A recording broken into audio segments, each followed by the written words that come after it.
오늘 큐티 하셨어요? 우리 함께 큐티 합시다. 말씀을 함께 봅니다. 큐티한 남자. 레위기 23장 9절에서 22절 말씀 보겠습니다. 주님께서 모세에게 말씀하셨다. 너는 이스라엘 자손에게 말하여라. 그들에게 다음과 같이 일러라.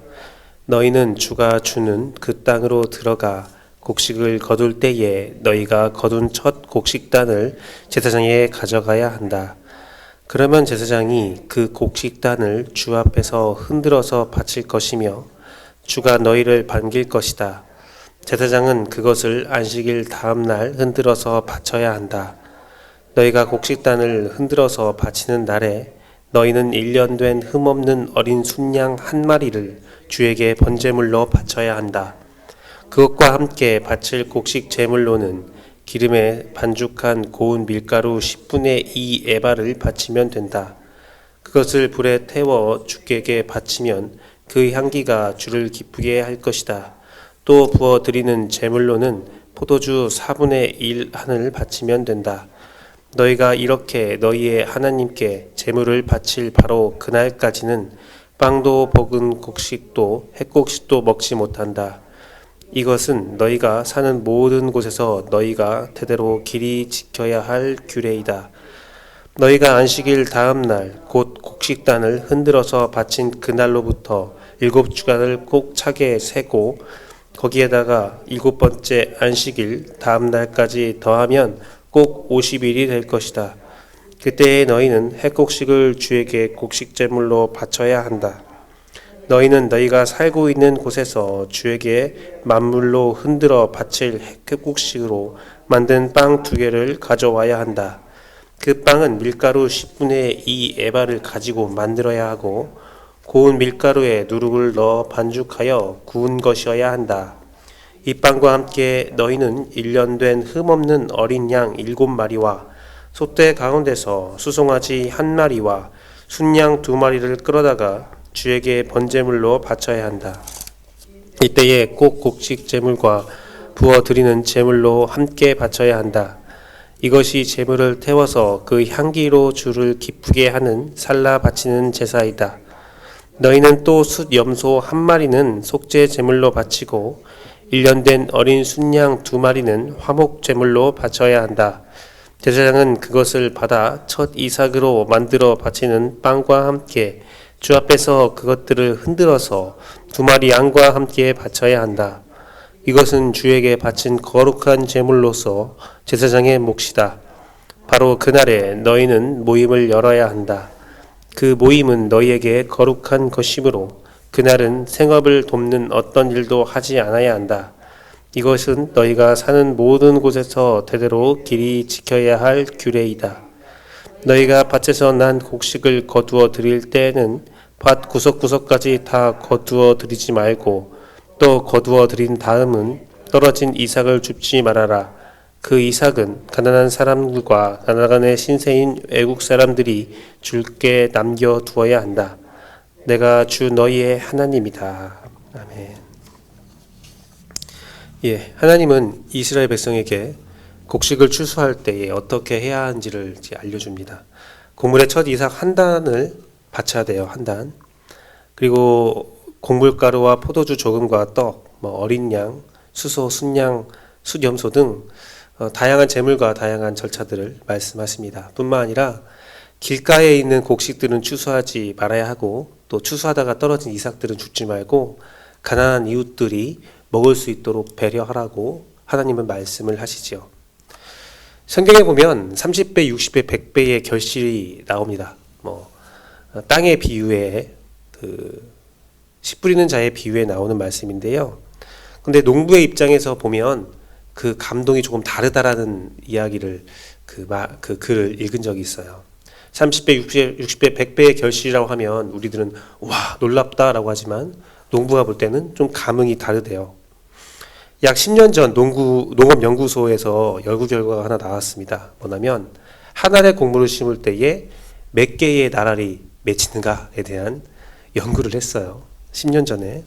데이터는 원래 30년 단위로 갱신된다고 하더라고요. 그래서 신전전 데이터인데 쌀 한 알에 80개에서 120개가 맺힌다고 해요.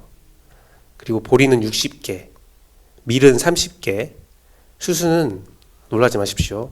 1,500개에서 4,000개, 조는 2,400개에서 5,000개 한 알에요. 콩은 130개 정도의 결실을 맺는다고 합니다. 이것을 보면 농부들이 30배, 60배, 100배의 결실을 맺는다는 말을 들으면 그건 별로 결실을 맺은 게 아닌데요 라고 말할 수도 있을 것 같습니다. 일수백확이라는 사자성어가 있습니다. 이것은 뭐냐면 한 그루의 나무에 100개의 열매가 맺는다는 말이에요. 그래서 그 의미는 한 사람의 인재에 담긴 가능성과 열매의 가치를 말하는 건데, 그 말은 한 그루에 약 100개 정도의 열매를 추수할 수 있다, 그런 말이 될 수도 있겠죠.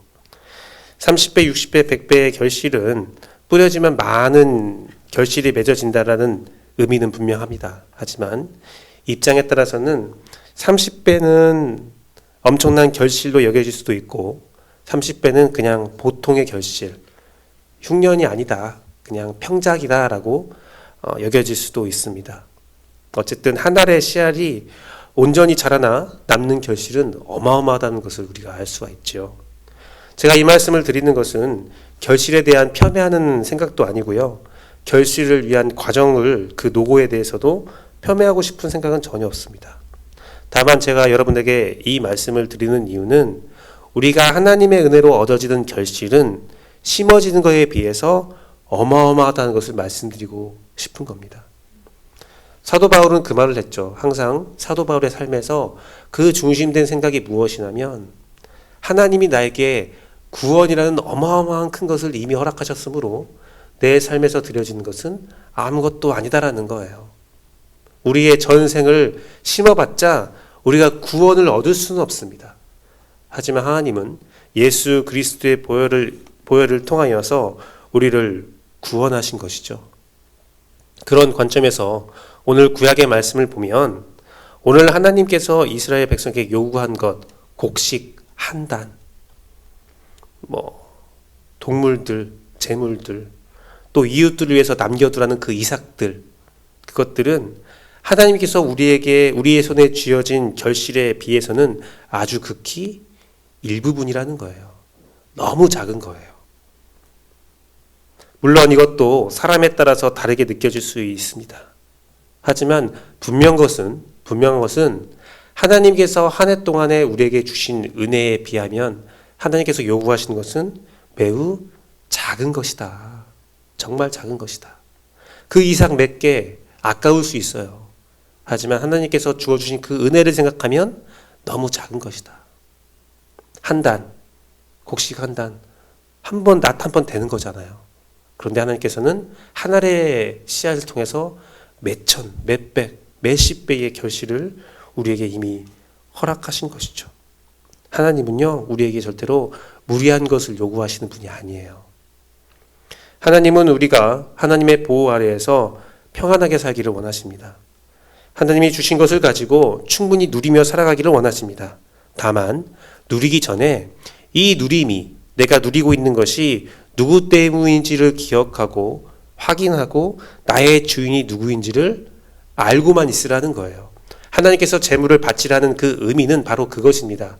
이 밭에서 네가 노고를 했지만 내가 태양과 물을, 바람을 온전할 때 주지 않았다면, 이 땅에 영향을 주지 않았다면, 이 자연 만물의 그 흐름, 그 고리를 주지 않았다면 너는 한순간도 결실을 맺을 수 없다라는 거예요. 제가 저희 고향에 갔을 때에 저희 부모님께서 이제 은퇴를 하시고 귀향을 하셨으니까요. 갔더니 태풍이 그 분 다음에 갔었어요. 했더니 벼들이 이렇게 누워져 있더라고요. 다 누워져 있더라고요. 제 옛날에 기억에는 태풍 같은 것들이 오면 그 벼를 이렇게 세웠던 기억이 있었거든요. 그래서 제가 이제 하루는 어떤 농부 출신 농업을 했던 그 목사님을 만나서 물어봤어요. 벼가 누우면 이렇게 세워야 되는 거 아닙니까?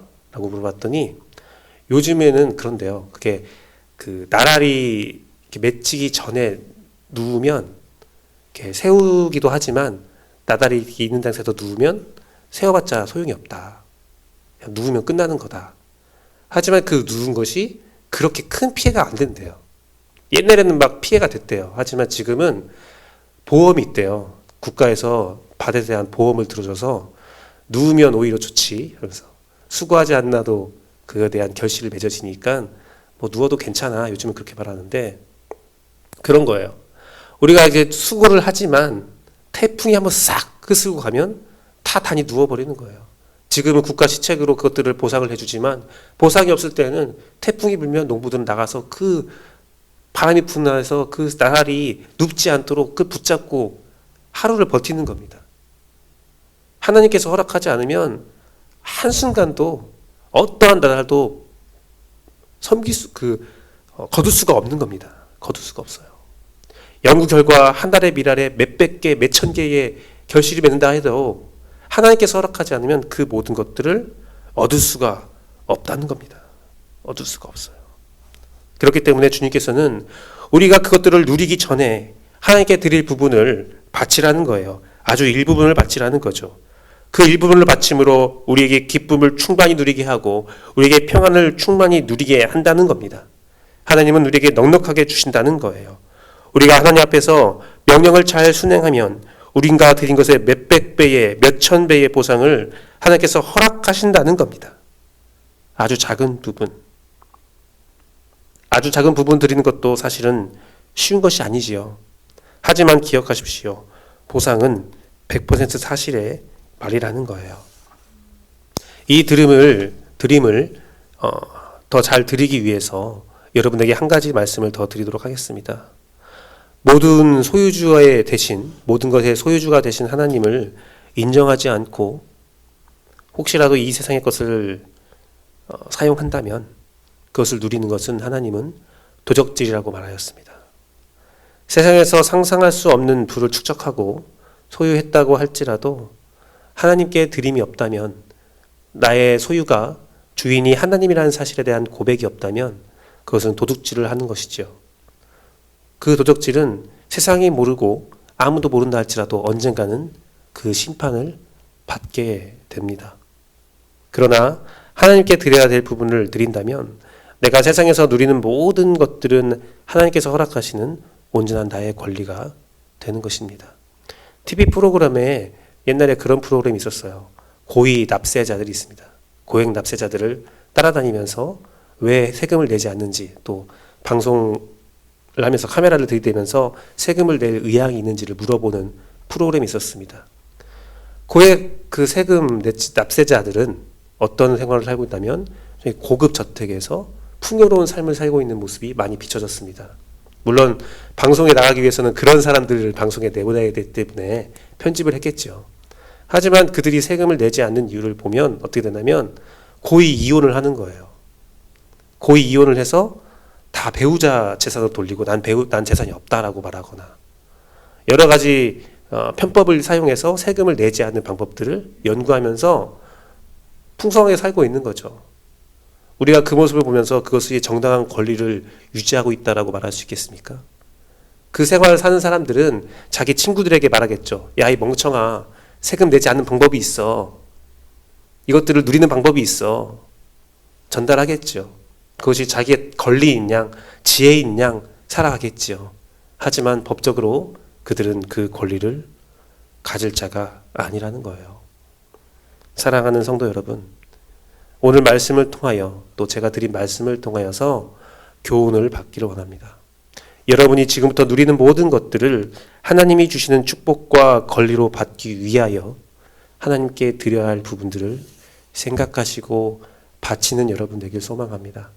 인정해야 할 것을 인정하며 하나님께 나아가 하나님이 주시는 그 평안을 가지고 그 안식을 충만히 누릴 수 있는 여러분 되길 소망합니다.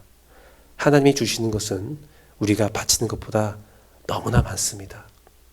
하나님이 원하신 것은 우리가 누리는 축복의 아주 극소수 일부분이라는 사실을 기억하고 드리는데 기쁨으로 드릴 수 있는 여러분의 삶이 되기를 축복합니다. 함께 기도하시겠습니다.